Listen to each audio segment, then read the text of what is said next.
তানিয়া বৃষ্টির আত্মার মাগফিরাত কামনা করলেন আরশ খান। সাম্প্রতিক সময়ে নানা কারণে বেশ আলোচিত ছোট পর্দার অভিনেতা আরশ খান। অভিনেত্রী রুকাইয়া জাহান চমকের সঙ্গে বিবাদে জড়িয়ে পড়ার পর তানিয়া বৃষ্টির সঙ্গে প্রেমের গুঞ্জন তাকে আবারও আলোচনায় এনে দেয়। সম্প্রতি গণমাধ্যমকে দেওয়া এক সাক্ষাৎকারে তানিয়া বলেন, একসঙ্গে অনেক নাটকে জুটি হয়ে কাজ করেছি আমরা, এ কারণে আমাদের সম্পর্ক খুবই ক্লোজ ছিল। আসলে ভাই ব্রাদার টাইপের ফ্রেন্ড ছিলাম। এছাড়া দুজনের বাসাও কাছাকাছি ছিল। ওই সময় আমাদের অনেক কাজ হয়েছে, তবে এখন আর আগের মতো একসঙ্গে কাজ করছি না, সেই ফ্রেন্ডশিপ আর নেই। তানিয়ার এই মন্তব্য প্রসঙ্গে আরশ খান বলেছেন, তানিয়া বৃষ্টি আমার কলিগ। কিছুদিন আগে দেখলাম আমাকে ভাই ব্রাদার টাইপ বলছে। আমি বলবো বোনের মতো। আমি তার আত্মার মাগফিরাত কামনা করি।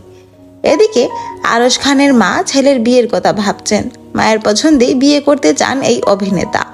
তিনি স্পষ্ট বলেছেন, মা যে মেয়েকে পছন্দ করবেন তাকেই বিয়ে করবেন।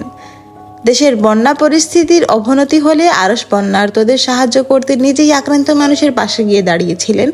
সেই সময় অভিনয় থেকে বিরতি নিয়েছিলেন তিনি। আবারও অভিনয়ে ফিরছেন আরশ। Thanks for watching. Please subscribe to my channel and follow for more.